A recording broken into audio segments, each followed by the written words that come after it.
Hey guys, it's Rudar here, and today we're going to go over some 2's games and how to play them as a Boomie. And here we're playing some double DPS 2's, and I'm playing Convoke for extra healing. I'm also playing Master Shapeshifter and Protector of the Grove for more healing. So we're just walking in, we're doing our damage, we're getting our dots up, sending Incarnate early. Since you're playing Celestial Alignment, you don't really have to get the best Incarnate ever. You just need to get it off cooldown and try to hit as many people as possible. Here they're running away pretty hard. You can just chase. If you have momentum on your side, you want to try to be the aggressor and keep that momentum. So play super aggro here. I killed the Earthen Wall totem because they should have stayed in it, but they actually just walked out. So kind of a waste of time, but it's fine. Here he walls, so I'm gonna look to Cyclone it. So he walls, we Cyclone him low. Then he has to link. The Shaman has to wall. Notice how we have to we use our Convoke right there when the lock's in the Cyclone. This is just because nobody can interrupt it if I use it right there. So whenever it's safe and nobody can stop it, that's when you want to send Convoke. You just use it to heal. Also, when you're playing 2's, you want to sustain your HP because you don't have any healer. So I'm just kicking the Warlock off cooldown, unless kicking the Shaman's gonna lead to a lot of pressure. And I notice how I'm not running in and trying to clone the Shaman. I'm just chilling back. We don't have a healer, so if I run in and get CC'd and full dotted, it could be a big problem. So, yeah, just healing. Using decurse a lot too, to get curses off myself and my DH.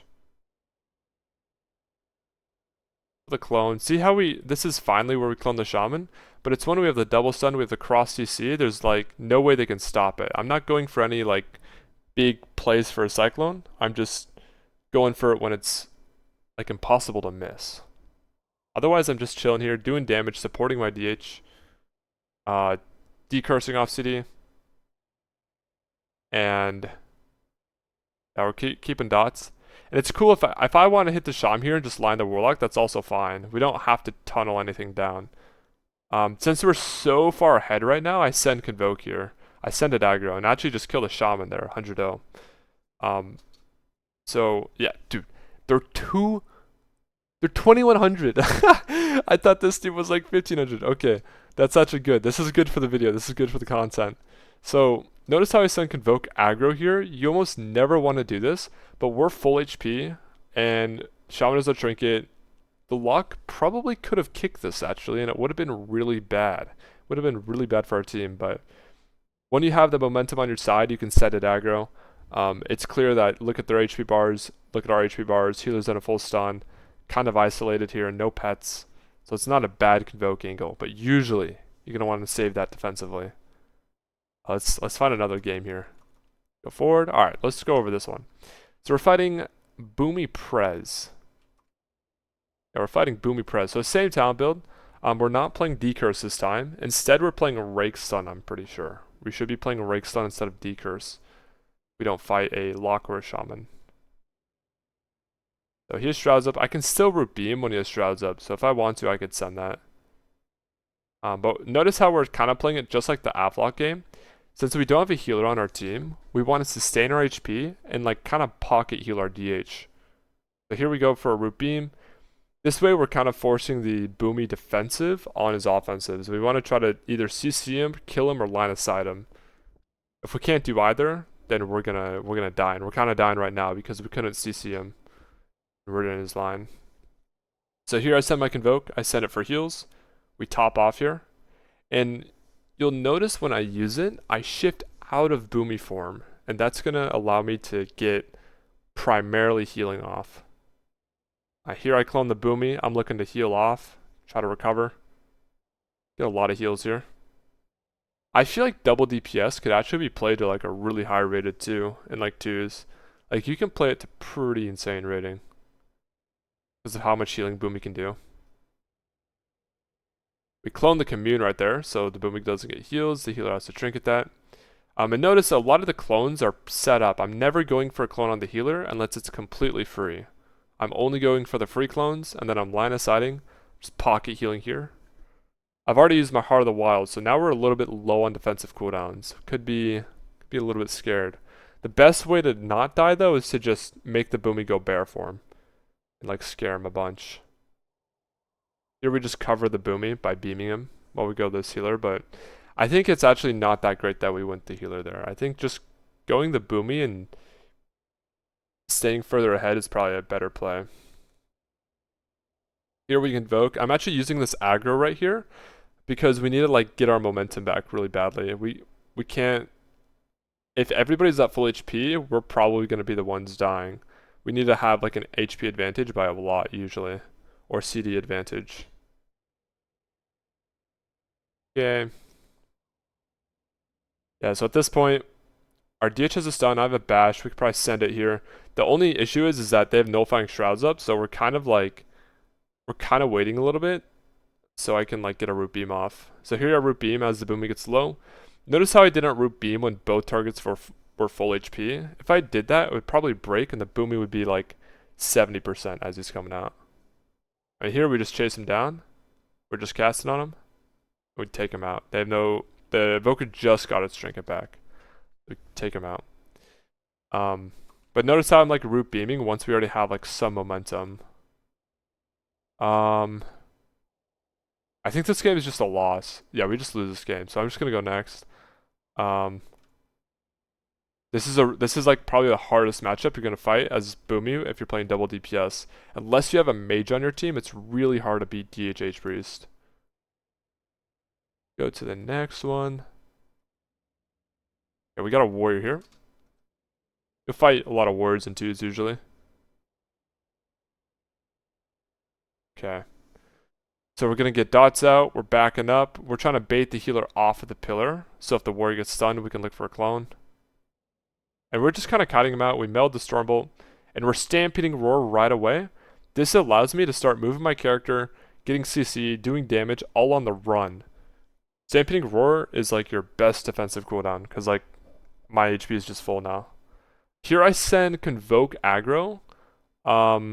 It's a little bit greedy to do that. But I'm pretty confident into this matchup. I think Warrior Mystery is actually pretty easy to beat as a Boomie with double DPS comps. So I just send an aggro right there. The Warrior could have reflected, but I'm just kind of... I'm greeding pretty hard. I'm also just slowing down the game too. If we don't have like any pressure or momentum, there's just no reason to go for clone on the healer. Most of the time you just will never go for it because you kind of are the healer. Like you are the healer on your team. You can support with so many like off heals. Like look at this now. I pop my Heart of the Wild and we're chilling. Like our DH can play in. He doesn't even have to run now. As long as I don't get CC'd or they don't go after me, when I have Heart of the Wild up, my DPS will never die. I can just heal forever. So we're just gonna get out. We don't want them on you. You always want to like prevent them from going you. You always want them to attack your teammate. That's always the best. Here we go for the clone. Notice how it's guaranteed. Almost every single clone you'll see in this video is guaranteed. I don't force any clones. I play for positioning, and then when the stars align, I'll go for the clone. Here I cast, go back 1 second. You'll see that it's a little bit of a greedy play, but I'm going to go for some heals right here. And then I'm going to hit escape to fake cast it. A lot of the time you'll always fake the interrupt if you're convoking and they like just connect to you. You're almost always going to fake their interrupt. So I fake it there and then I clone the parry. And now we're really far ahead. We're looking really good. They got no cocoon. They do have revival coming back up, but slowing down the game. We let the DRs fall off. We look for the cross CC. We go for the free cyclone right here. We're trinketing and looking for the kill, but really at this point we need to live. You never really want to greed for a kill. Just play it slow, play it out, and try to have a big HP advantage before you're going for a kill. Because if you mess up or like you miscalculate it and they have a defensive cooldown left, there's no recovering. There's no recovering when you're playing double DPS. You have to be very sure of yourself. So here I'm just setting, I send CA right there, I'm setting slash alignment. I'm just doing it like that, like I'm not even setting it that aggro on CC because I need the haste and I need the pressure to just start recovering. I've used Convoke now a couple times, very poorly. So here I'm gonna Convoke, and we're looking for some heals. Not the best, so we're kind of falling far behind here. Get a Dark. Dark isn't even that great. It'll do alright, but you kind of want to piece out of it pretty quickly. I don't even know if we actually win this game. We actually might lose this game. I think I threw a lot of Convokes. I think I used them really bad. I cloned his Trinket there. Oh, please tell me I get away. Please tell me we win this game for the video. Come on. Please tell me. I'm rooting for our team right now. Come on now. We have to win. Okay, so I reflect clone on myself. The warrior finally presses reflect. This is very scary. Notice how I'm never playing aggro unless I have an HP advantage. Otherwise, I'm just trying to recover the whole time. Oh, wow. Do I lose this? Oh, man. No, we lost this game.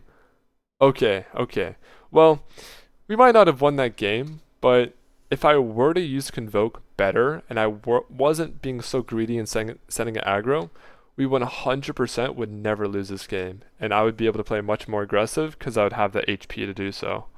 So, yeah, we got, I mean, it's 2300 MMR. That's pretty crazy for 2's. Let's go back and find another one of the games. Let's see here. Outlaw Rogue Team. Okay. Alright, let's go to this one. It's the last game we didn't win, but you kind of saw why. Like, I let him get too much damage on me. And I played just a little bit too aggro, got reflected on a clone, wasted all my Convokes for healing. That's how you're going to lose a game. If you don't get good Convokes off to, like, recover your team, you definitely will lose the game. So, it's, like, very important that you get those good Convokes off. If you ever fight a matchup that's just completely impossible, like DHH Priest, it's actually not too bad to just not even play Convoke and try to win in like the first 30 seconds, like all in. Clone low, swap the clone, reset DRs, all that. Does get the fear on me, but I'm trying to make it really hard for the rogue to connect to me. I'm going for a Convoke to heals, and we got some pretty decent heals off here. Not bad. Get a little bit more heals. I also just realized in this video I'm playing with new keybinds, and I actually reverted my keybinds back to what I used to have. So this video I'm actually playing with like 17 new keybinds. So it's actually probably not my best gameplay at all. Like 17 different keybinds. I reverted them all because I couldn't handle the heat. Yeah, we're cloning the DPS usually is always good if you can attack the healer. But if the healer's line of sight, then it's like not always the best to clone the DPS if you're still like doing alright HP wise. Okay, so we pop heart here, we're looking for heals. Every time the rogue looks at me or tries to do anything to me, I'm always backing up. I'm always making his life really hard to connect to me. Making it always super hard for him. We're doing damage. Staying back. We're not running in. We're not trying to get CC on the healer. We're just chilling. You just gotta chill, because if you run in, they're gonna have CC for you, and if you don't okay, I sent an aggro Convoke there. We might lose this game. I think we win this, but yeah, don't Convoke aggro very often. It is very risky. If you play aggro and then you miscalculate it and your HP is not that high, like you're 50% HP and you go for clones on the healer, you play aggro, a lot of the time you'll just end up losing. Unless you know it's like the absolute necessity to like kill or stay in the game. But notice how I'm like not forcing anything. I'm like playing the pocket healer and I'm playing to like play off of my DHCC. And I'm making it really hard for them to kill me. If they go you want to spend, you don't want to regrowth yourself too much. You want to spend your healing with Frenzied Regen. And then if they go your DH or your partner, you want to use regrowth to heal them. This basically makes it so you don't go because like look at my mana bar right now. I absolutely will be going if I were to spam heal. Yeah, and then the rogue just dies here. That's pretty good. Yeah, we're just playing back. Our DH like pre-CC is the healer. We can go for CC, and Otherwise, we're just avoiding taking damage. And anytime, like, you could also play Thorns into this. You could drop Master Shapeshifter for Thorns. Or you could drop Protector of the Grove for Thorns. But if you were to do that, then your off heals for your partner wouldn't be so great. I want to do one more game. Let's see here. What do we got? What do we got? Same one. Ooh, it looks like we win this one. Let's show this. Alright, let's see here. So fighting Balance Druid in 3's and 2's, you're always going to want to hit the Balance Druid. And a lot of the time, you'll actually just expose them for not being very good. Like, they'll be so boosted, they'll sit back, throw hots, and just, like, nobody will ever die. But as soon as you start hitting the Balance Druid and making them swap hots around, it becomes very, very hard for them. So here, notice how I'm not, like, if I weren't to clone the DH there, that would have been so bad. This clone is actually game-changing right here. Cloning the DH off of stuns is so important. Cloning them like while they're rooted, so important. Because as soon as this DH connects to me, he's going to have Interrupt, Shadow Meld, Glimpse, Fel Eruption, Fear, Fel Rush behind Pillar, Interrupt again, Fel Eruption again, Chaos Nova, Incap. Like, he can stop your Cyclones basically, like, for a very long time, at least a minute straight, he can stop you from casting a Cyclone. So, be very careful. And you want to be Cycloning this guy, preventing him from, like, getting any momentum. If I weren't to Cyclone this guy, I'd be forfeiting a lot of pressure. So look, we Cyclone him, and then we get a solid go on the healer. And then the healer's probably not going to die, so I'm just getting the DH ready. We incap him. I beam him for 1 second to try to... Nice, yeah, we just kill him. So I beam him there. It's kind of like a cheese beam, but the beam will... It's basically a 1 second stun off GCD. If I were to beam and then bear form wild charge and like bear root him in it, it would have been completely game over. Looking back to it, he would have had to shift and then come out and then regrowth. So he would have had to use a whole another global when he's completely dead at this point. But yeah, just swap the healer a lot. Usually they won't die this fast, but if they don't and they pop a lot of cooldowns, you just want to Cyclone them and then look to go the DH. But yeah, whenever you fight a DH, always look to shut them down as much as you can. If you have a good go where you can force a lot of cooldowns by going them, sure, send that, and then just Cyclone them on their cooldowns. But yeah, that's it. Thank you guys for watching. I hope this was helpful if you're trying to play some 2's on Boomie, and I'll catch you guys later. Peace out.